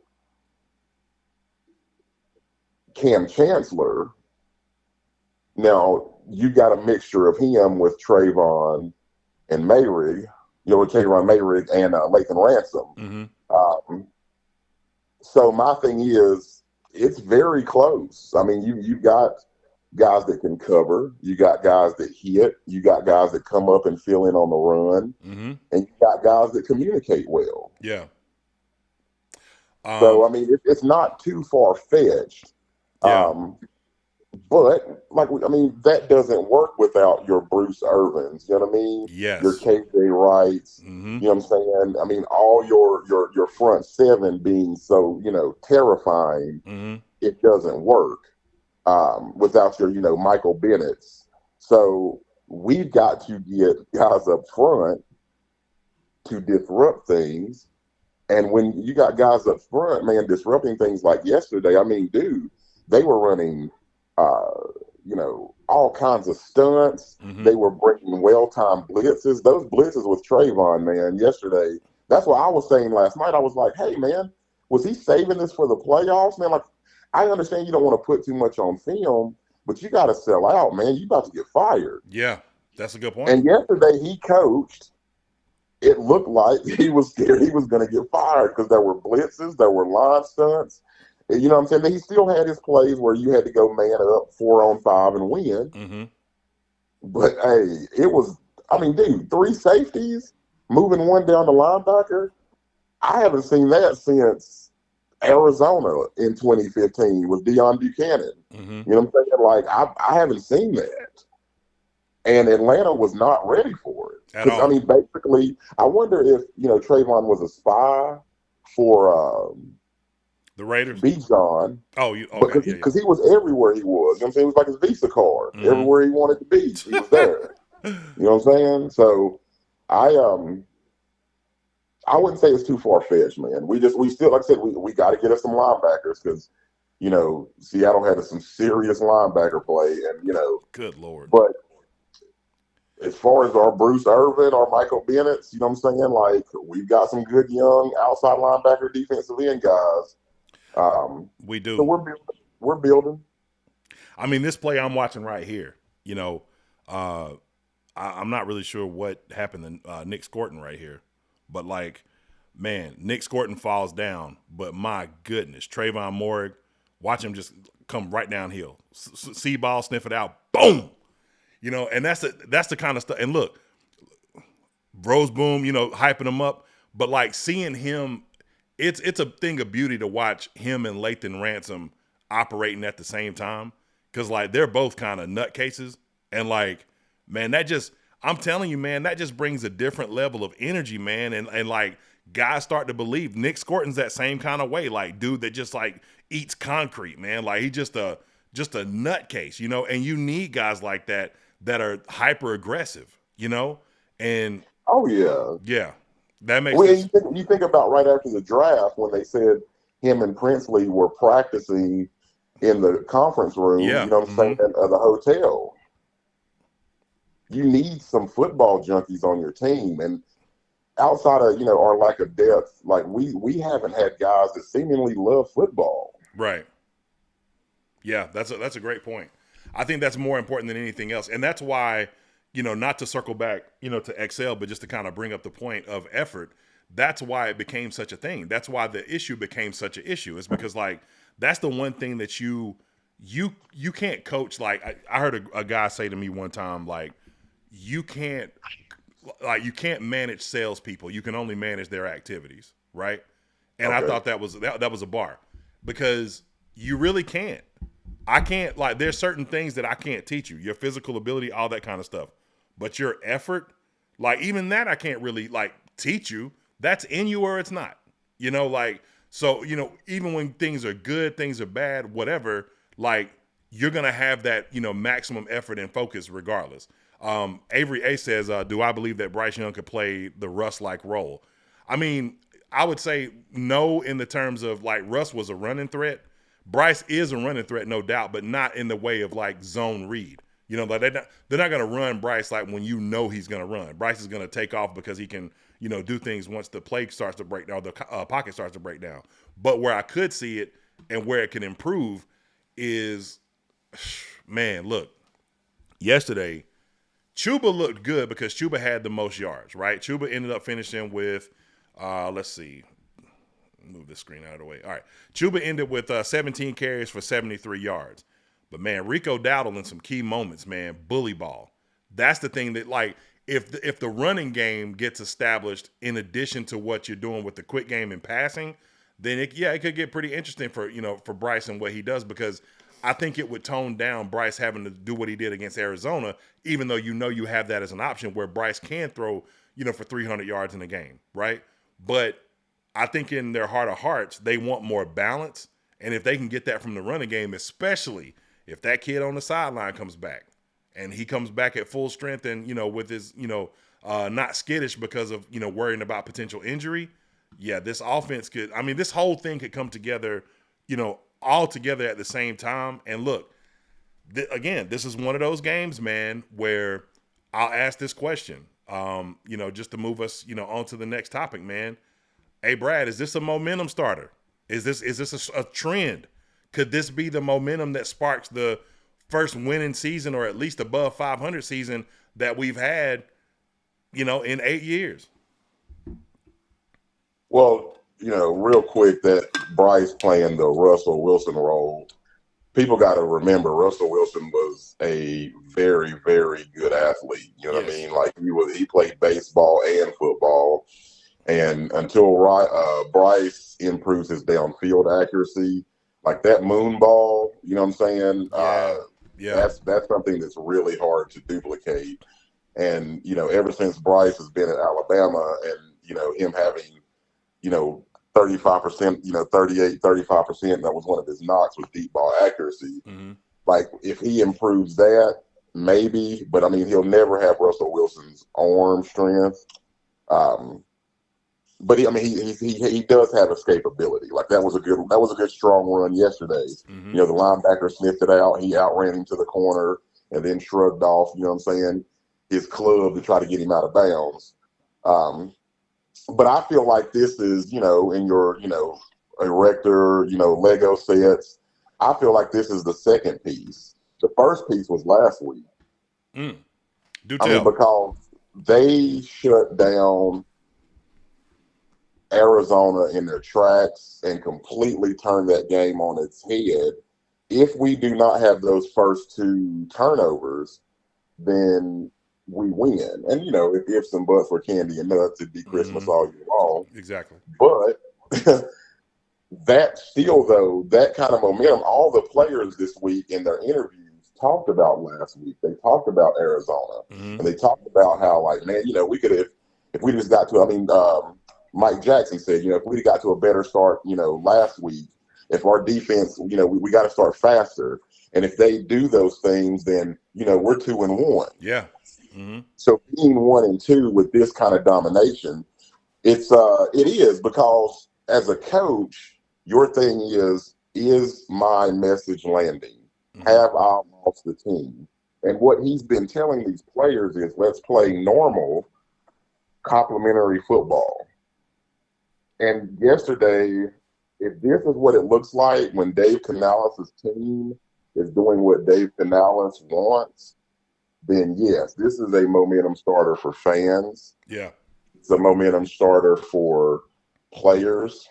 And it's a momentum starter for the coaching staff. Because they're saying, like, if we win in these, I mean, you know, every 3 phases, every team, but I mean, seriously, your kicker gives you something. Your coverage teams. And when I mean kicker, apparently Ron Fitzgerald has this knuckleball that he kicks on the, you know, this revamped kickoff system. But that's why those players were having trouble with that. Raheem Morris was angry because he was like, man, we practice against this knuckleball thing that it has in his arsenal, and we could not pick the ball up. It was very disappointing. Right. You know what I mean? Yeah. And then the defense, man, the turnovers, you know what I mean? The go get 'em plays, you know, with Show Smith Wade and with my guy Lathan Ransom at the end with the peanut punch, you know what I mean? Like, we only had one bad play, which was Trevor Etienne, you know, fumbling the punt return. Other than that, man, we were as solid as we could be. Absolutely. And let me speak to that. There were the drops by Ted, and, you know, we missed a couple throws, but other than that, bro, I mean, it was completely complimentary. Every single phase, everybody playing together. And if that can't get you hyped, then I don't understand what's wrong with you. Yeah, I agree. And speaking to what you talked about with the Trevor Etienne fumble, which, you know, he didn't get benched as a result of it. You know, I seen him, you know, on the offense a couple of times, and, you know, right back in. And then they have David Moore fielding punts and kick returns as well. But I will say that the way they responded, man, the old Panthers, like the last year Panthers, the Panthers year before that, that would have been demoralizing because you would have thought immediately like, oh, it's a wrap. You know, like because we have to play with such a lead and play with such momentum right away. And I'm talking about, bro, we talking about after at that moment. Now, obviously, as the game progressed, we saw more defensive stops, but that series of a defensive stop was one of the best that we've had in maybe a whole season, right? And so for that to happen in that moment and then them respond the way they did, and then obviously the kicker missing the field goal was really, that's when I knew. I was like, oh, it's over with. Like I don't know how they gonna win this game. I don't know if it'll look pretty, if it'll look ugly, but we walking away with the dub today because these guys, like they're motivated, like they're super motivated, and they come into play. Well, if you harken it back to last year, I mean, we did beat Atlanta the last game of the season, but what did it take? Overtime. Yeah. You know what I mean? Well, like it was just, and you know, it was scoring left, right. So to me, it proves we did make some good additions. You know what I'm saying? And we have changed things up. Because last year, I mean, I can't name the defensive, end and the outside linebacker behind Jadeveon Clowney. You know what I'm saying? And DJ Warner. Yeah. This year we know who these guys are. Like, things are panning out immediately. And I would like to say, I told y'all it's about to happen. Y'all wouldn't listen to me. I told you, man, we had no reason to be scared of Jalen Walker and Pierce from Tennessee. I understand that's more of an indictment on Minnesota than it was how good those kids from Atlanta were. And, man, hey, we blew them out the hole. We completely played downhill, and they could not affect the game whatsoever. Packed him up. Got him right on up out of here. Yes, sir. Hey, and you talking about excitement. Hey, Jalen Walker was like, they didn't draft me.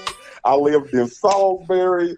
You know what time it is. I'm coming up there to get this dub. They can't block me. Prime time, baby. Prime time. Hey, that's what I'm talking about. Packed him up. Hey, salute to Jalen. Hey, look, James Pierce from Charlotte too. But let me tell you what we thought about that. So what? So what, nigga? We did what was necessary. You know what I'm saying? You know what I mean? Give our offensive linemen 3 feet. They all just got fired from the post office. You know what I'm saying? Yes, sir. Man, I'm telling you. I'm trying to tell you, man. Because people was worried about that. They was like, hey, man, Atlanta's pass rush, man. I'm telling like, man, come on, man. And that's one thing, you talked about Dave Canales' aggressiveness. At the first of the game, man, those plays, that was some of that hard play action, double tight end. I mean, we come out looking like it was going to be downhill. And, dude, hey, man, shout out to Mitchell Evans, man. He was super solid yesterday. Jatavion, man, Tommy Tremble, like, hey, our tight ends played well yesterday. Yeah. So I don't know if we've gotten an update. I haven't been looking on X a lot to see if we got any kind of updates on Sanders' injury. Yeah, I mean, well, what was the because I didn't see anything about him on the after game injury report, just that he had tweaked something, but they said he was in a boot. Got up, man. Yeah. So, and that's been my whole thing, man. Get the kind of talent in here to where they can step up when called upon. And that's the thing to Jimmy Horn. Like, dude, we don't know when you're going to get your chance, but when you get that chance, be ready. And these guys, Lathan Ransom yesterday, Mitchell Evans, Nick Scorton, Princely Uman Mielen, you know what I mean? They stepped up. And even like Trayvon Mayrig, I mean, like, dude, the only person that played more snaps than him on defense was J.C. Horn, Nick Scott, Mike Jackson, Sho Smith-Wade, and Christian Roseboom. Dude was all over the field, man. Yeah. He played linebacker. He played safety. He played outside linebacker. You know what I'm saying? Like, he played defensive end. He was doing it all, yeah. He was doing it all, man. And it's just, hey, man, I'm feeling good. You know what I mean? Like, me too. One game, but let me fan out because, I mean, it's been 7 years, man. It has. And it's been to the playoffs. Yeah. It's been 7 years since we've had, I mean, and my man talking about, why y'all talking about 2015, we have not had this kind of shutout win against Atlanta, 30-plus points, since 2015. That's a fact. And Jesse K says, man, they never even touched the 30-yard line, our 30-yard line. That's crazy, bro. That's crazy. I mean, from the worst defense in the history of the NFL to that, to we're shutting down Bijan Robinson. I don't, 72 yards is not shutting down, but I mean, they didn't cross the 30-yard line. That's insane. It really is. That's what we were wanting to see, man. That's why you go get a, EJ. You know what I'm saying? That's why you go get a Evero. You know what I'm saying? That's why you bring in Dom Capers to be your defensive consultant. Yes. You know what I love about that too, Brad, is that when you have, because EJ didn't have a bad first season. He had some, pretty solid rankings, in the grand scheme of things. I mean, the record doesn't reflect it, but, his numbers do. But the thing that I love about this is that even, let's just say we finish 10-7, right? And they, the momentum's there, maybe even potentially a wild card spot. I think if you finish 10-7, you're probably in the playoffs, right? If that happens, I still don't think Ejiro Evero is going to be up for a job. So I think that you get one more season with him here, right? To bring in, because look, not for nothing, somebody that people always like to put on Ejiro Evero is DJ Johnson, right? DJ Johnson actually played pretty good edge setting football yesterday. Now, was it great? No. But in a rotational role for a guy who was mostly a tight end in college to come in and, finally find his way, who many people, even myself included, when we drafted him, like, who in the world is this, right?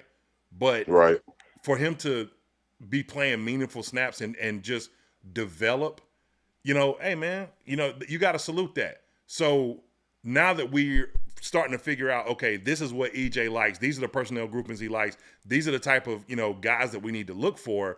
Another draft with this, it's really more about setting up the depth so much that when he does inevitably go where he's going, whether it's through, unfortunately, maybe fired, which I don't think that we're there. I mean, I think he's bought himself a huge amount of respect, from the city, based on, what he just did. But you would hope that it continues in this way because what we've seen the past 3 games.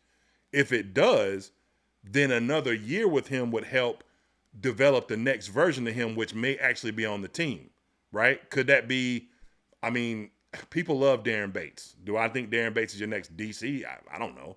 But could it be him? Could it be someone else that you groom and bring in? I would think that it would probably be somebody that's on the staff already. But yeah, that would be fascinating. Well, it's all about, where you go from here. It would not be, to me, a smart move to build this defense in Avero's, wish list image and then get rid of him. And this is all contingent upon them continuing to play well. Mm-hmm. Let's say, because people will say, the guy's a good coach. Mm-hmm. He just didn't have any players. And I can't argue against that last year because, like I said, I can't remember who our outside linebackers were outside of, who our outside linebackers were outside of. So it was Trevin, Josie. Are you talking about the? No, I'm talking about outside linebackers. Oh yeah. Outside of Clowney and before one of them got back. DJ. Who was the other guy? Oh my God. We signed somebody. He was number 40, and all I remember was him falling down when Jamar Chase caught that 60-yard pass for the touchdown, mm-hmm. and it was 3rd and 13 or 3rd and 3 or something like that. But he hit him across the middle, and I was like, "Who is this bum?" Yeah. But we've added players that can do what the guy wants, and I'll say again, man, that was some of the most innovative play calling and strategy yesterday. Mm-hmm. Was to, okay, so teams have been running it down our throat. We have got to get that extra lineman. We got to get Bobby Brown on the field. Mm-hmm. So how do we do that? We go to our traditional 3-4, where you do have 3 down linemen, and then you've got your inside, outside linebackers. So that's going to take away your nickel. That's going to take away Wade. You know what I mean? Mm-hmm. So how do we do that? And what was so cool was it was okay, we're going to bring in Lathan Ransom. We're going to pull Trevin Wallace, and we're going to put Trayvon Mayrick at the other linebacker. So we've got coverage. We've got run support. Everything's taken care of, and the players stepped up and made the plays. Mm-hmm.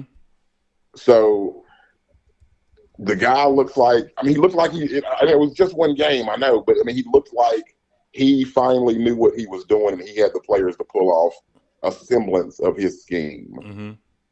And so if you add that, and let's say ifs and buts, but let's say you take away that 200-yard rushing the first week in Jacksonville, dude, this is already a top 10 defense. Yeah. And that's with the glaring, gaping, cavernous hole at middle linebacker. So someone had commented something, and I'm going to pull this up really quick. They said, I can't help but think of Steve Wilkes. I'm not sure in what context, but I did want to. Well, no. This is the context right here, and this is why I'll be like, fudge, oop. Oh, I know where you're going. Jump off a bridge, Baker Mayfield. This feels so good to get this win because Steve Wilkes is on their staff, and the thing is, man, he was the coach that cut me, man, and it's like because he were playing like a bum. So you were a bum here. You were a bum in Los Angeles. You were a bum in Cleveland. And that man cut you because you were a bum here and Sam Darnold was playing better than you. And that was Sam's same old garbage Darnold playing better than you and beat you out. Let's hear him out real quick. Big was it for you guys to get the victory for them? I loved it. And it's also their D coordinator was the one that cut me in Carolina. So it was a lot of stuff was personal today. Hassan Reddick, former Jet, a lot of people. Thanks, guys. Big was it for you guys to get the victory? One more time. I loved it. And it's also their D coordinator was the one that cut me in Carolina. So it was a lot of stuff was personal today. Hassan Reddick, former Jet, a lot of people. Someone had pointed out, I believe it was Darren Gant, one of our own reporters, had said that Steve Wilkes spoke glowingly about Baker Mayfield. Right now, who knows the context? Could that have been because, hey, we really don't want him here, and we don't really think that he's gonna, turn the corner. So, oh man, he's a competitor, man, he's a great guy, all this kind of stuff, and then behind the scenes, it could have been like, yeah, you're not my guy. Right. Kind of like Aaron Glenn to Aaron Rodgers, we don't really think you fit what we're trying to do, which not for nothing was true. Right. Baker Mayfield had multiple batted passes, some, stuff that you just really didn't want to see. I thought he had the most batted passes in the history of the game yesterday. You talking about yesterday? I'm talking about when he was with us. Oh, yeah. But yesterday was batting passes down. Right. I guess in my opinion, this is kind of what makes Baker who he is, right? But from my perspective, you do have to kind of take into consideration, regardless of how bad the situation was or the circumstances were for you in Carolina, bro, you played awful. And I know you got hurt. I get it. But you played awful. And, Steve had to make some changes. He had to make some drastic changes. You were part of that change. And that resulted in a team that completely turned the season around. 100%, yes. If it was not for us and we love Josh Norman, but Josh Norman was making coffee for a living. Right. And we had to bring him back against Tom Brady and Mike Evans to try to get us in the playoffs. Right. So it was the interim coach, Yeah. I just felt like this was unwarranted. Salute to them. I will say this, though. Look, I got love for Bake. I ain't going to hide that. It's up, though. If I'm just keeping it a buck, when we play you, it's all the way up now. Because, hey, the last time this team was competitive, that same guy that you were just talking about put us in position. So when we play y'all, hey, buckle your strap. That's all I'm going to say. Look, because these boys, it's a few of them on this team that still got mad love for the guy that you just said that about, right? So, and this is the kind of stuff when he was in Cleveland. And this is where, for him, I hope this happens because the Bucs is still the ops. We obviously don't it ain't the same kind of smoke for them that it is between New Orleans and Atlanta, right? But the way I see it is for me. I remember them, Warren Sapp days when it was, defense on defense. Both of us had struggling offenses and we were beating them 12-9. Mm-hmm. You know what I mean? That's what I remember. And I don't have any love for Baker Mayfield. You can call me player hater of the year with him. I hope all the bad things happen to him and no one else. You know what I'm saying? I hate the dude's attitude, hate the way he wears his hat backwards. You know what I'm saying? We see how when other people wear their hat backwards like that, there's all these issues. But, dude, he's in a perfect situation. He has every year dude, They got him Emeka Buka this year on top of Mike Evans, on top of Chris Godwin. I mean, you know what I'm saying? He's got one of the best tackles in football in Tristan Wirfs. Dude, you should be playing well. Yeah. That's a good point. And then now that you're finally on top, you're going to take a shot at Steve Wilkes. Well, you ain't got nothing to say about Cleveland. Right. This is the kind of stuff that was happening in Cleveland that got Cleveland disgruntled, was a lot of the, the press conference stuff, right? So this is where Todd Bowles probably pulls you to the side and like, hey, man, be quiet. You know what I'm saying? Like, don't do that. So don't do that. But nah. And Todd Bowles got respect for Steve Wilkes. Yeah, of course. So, yeah, nah. It's up with you, big dog. So, we'll see you when we see you. But we will see you down the road. Either way, man, y'all make sure to smash that like button. We got 176 people watching between two platforms, 65 likes. Let's get those likes up. So I am going to do something that a little different than I've done in the past shows. I'm going to drop the link. If you want to join via video, you can join. We'll continue our conversation about this great Victory Monday that we have going on right now and how excited we are. But join the chat, man. Come in. I'm only going to take one guest at a time, so it won't be like, a big, hodgepodge of people. But if you want to come in and just, say your piece, and talk about the things that you saw yesterday, bring some more to the conversation, that we've already talked about, feel free to do so. The link is in the chat. You can join us at any time that you want to. But continuing, our conversation. So, Brad, got a question. Is there a possibility, and I know this one's kind of throwing a softball out there, but do you think there's a chance that we see Brooks this year? No. And there's no need. I mean, you brought in Rico. It was funny in my head. I was thinking about an old movie that come out in, 2000, where they go to another planet and they're fighting these bugs, and some dude named Rico, they say Rico, and they call back Rico's Roughnecks. Like, yo, the kid played hard yesterday. He carried the pile. He made some great jump cuts. Like, he looked like the kind of running back where I'm like, okay, he wasn't just a product of Dallas' good offensive line last year. You know what I'm saying? He do got, a little razzle-dazzle to him.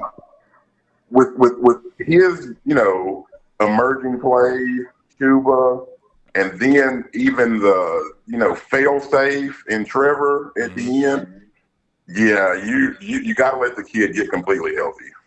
Yeah, I agree with that. And, when you're talking about Rico, just kind of sidebar. So Rico went to the same high school I went to, but the stretch of time, like I had graduated before Rico had came out, but man, the stretch of time, the people that are in that stretch, right? From let's just say 2000 to 2010, AC Reynolds alum. You got Rico Dowdle, Ben Johnson, the coach, which I was classmates with him, coach of the Chicago Bears. You got Luke Combs, country superstar, Caleb Johnson, I think is his name, or Caleb Presley. Caleb Presley used to work for Barstool Sports, but a really popular commentator. Chase Rice, country singer.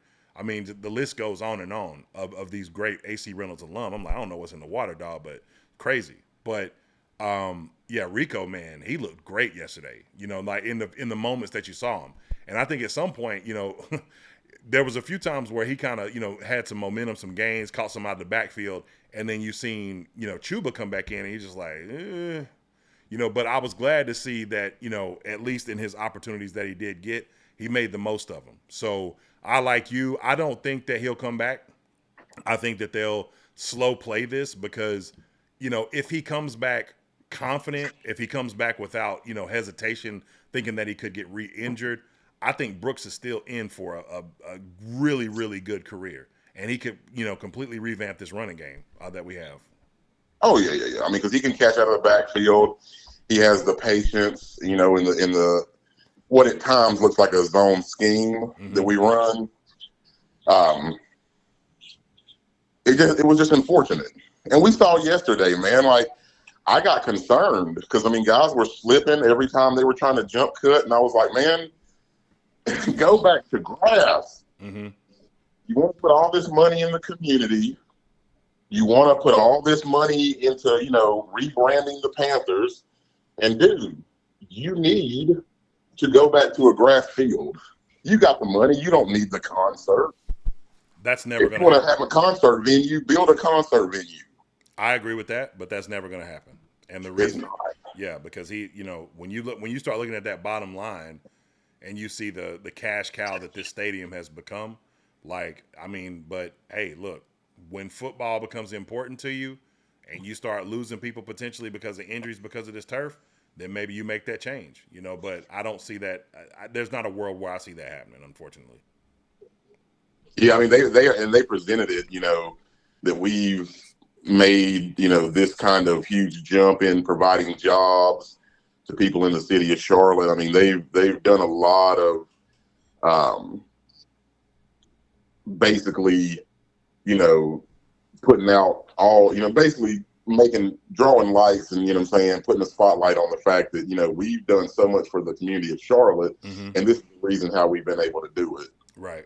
So, I mean, they've already spun it as a positive. So, and then Shaq was, you know, basically the voice of the players that were like, we need to go back to grass. And they've got him up out the paint. So I'm with you. I don't think it's going to change. That's a good point. It's interesting you bring that up because that is exactly what happened. You know, Shaq did say, you know, was the loudest voice about the turf. And, yeah, he's no longer here.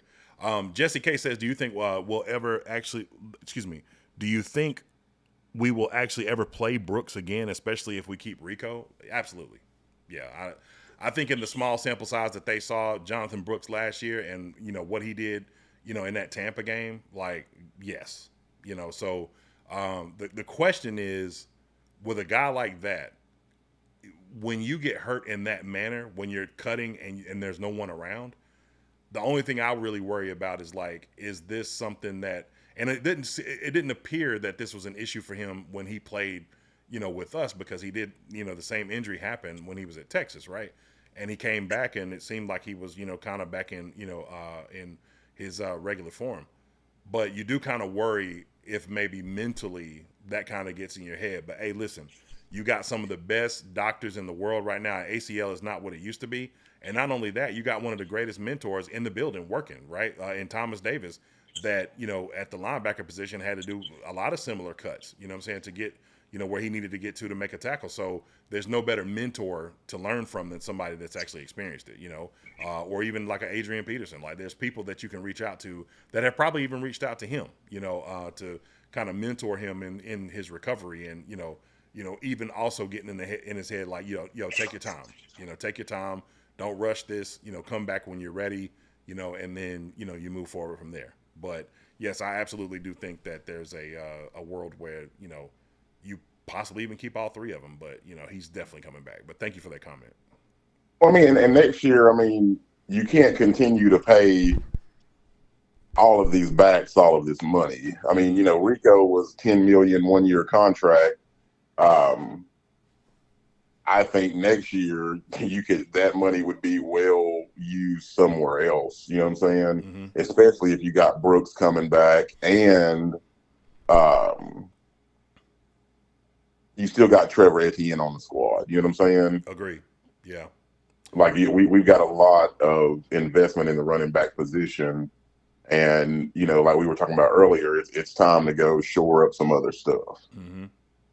Yeah, shout out to C3 Anthony. He said, John, I said this yesterday. Happy we came out dominated, but I need my team to build on this. I need to see the same thing that worked the previous week and stay with this style of offense. I completely agree.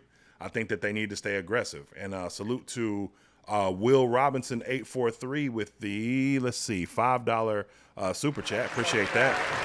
Says, unless the NFL Players Union places grass fields as a must in the next CBA, it's the only way that it'll happen in Bank of America. That's a good point. Okay. Yeah, okay. That's fascinating. What do you say to that, Brad?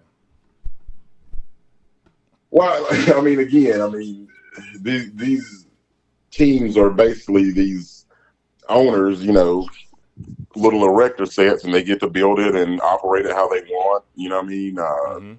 And so basically, it's like, look, the big thing that Jerry Jones showed people in these last couple of years is, I mean, you can have it be a destination playground, and so everybody wants to be there for Super Bowls. Everybody wants to be there for concerts. Everybody wants to be there for monster truck rally. All that kind of stuff you can bring in one night, take out, and completely sell out that venue and make more money. And you can do that easier with this turf because you can cover that up, take the equipment off, and it be exactly what it was. Whereas, you know how grass is, man. I've seen some of the issues back in the day. I mean, NC State, for them to play their opener there one year, North Carolina, and then they tear the field up, and then 2 weeks later, you got the Panthers there. I mean, we lost Dan Morgan for a season for that very reason. Yeah. Because he went to tackle Brett Favre and got stiff-armed and broke his lower leg. It definitely, is something that you think about it being not that big of a deal. But, I mean, you also see the players, the injuries. That's a worry for me for Jonathan Brooks. If Jonathan Brooks comes back, I mean, we're in the age of, knee surgeries and torn ACLs, MCLs, LCLs not being career-ending and not even having arthritis from it for years down the road. But it is more prevalent when you've got to play on an artificial surface. Yeah. So that's one thing I worry about for that kid. Because think about yesterday. Like, Bijan couldn't keep his footing. You know what I'm saying? Rico couldn't keep his footing. I mean, the tight ends, there were so many people slipping and falling. It's like, and you can't put longer cleats on, because if you put longer cleats on, your feet will grab in the turf, and that's when ligaments do get strained. That's because What's Up Doug was out there drinking Thunderbird on the field, and it fell out his pocket. Like, we saw that, man. When he was out there with the flag, Doug was out there with the Thunderbird in his pocket, and it done fell. Doug gonna kill me, man. I'm gonna get a text message about an hour. He gonna be like, "Hey, bro, why you do me like that?" Hey. Oh yeah. But either way, man, we're going to wrap this thing up. Packed up the Atlanta Falcons yesterday, man, in meaningful fashion. Man, I tell you, there's been few games that I've watched where I've been more excited than I was yesterday at seeing what this team, how they bounced back, how they were aggressive, how they, formulated a game plan from, everything, man. When you hear Dave Canales say these things like great week of practice and all this kind of stuff, I watched it and I believed it.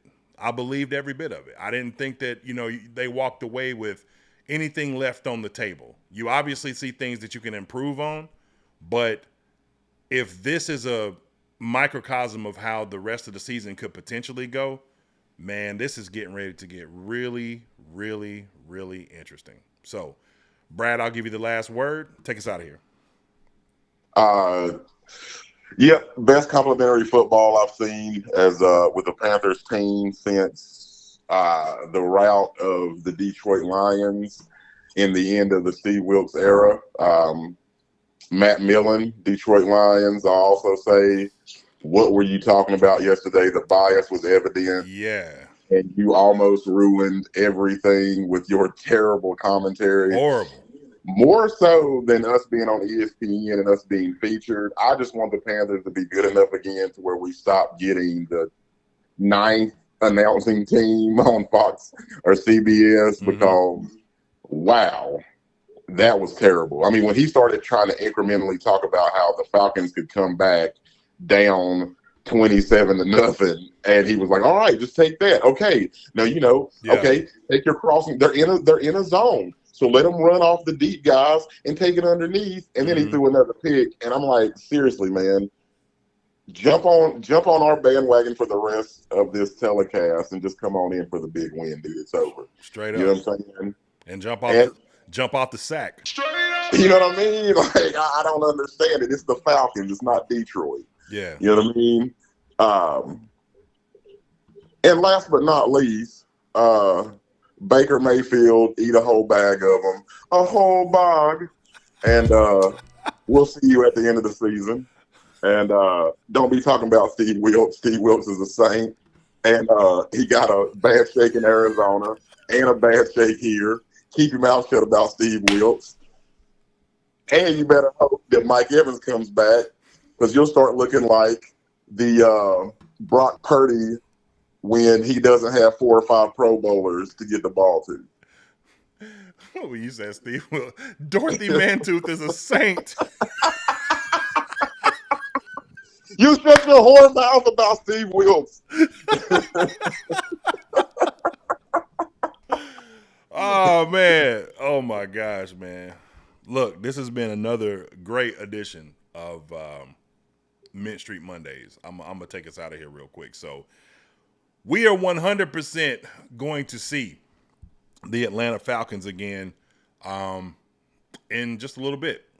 And we're going to come into that stadium, and hopefully we're going to end up doing the exact same thing. But the next time you see one of these Panther aggregate accounts, trolls on X, or whatever else, hey, it's only one thing to say.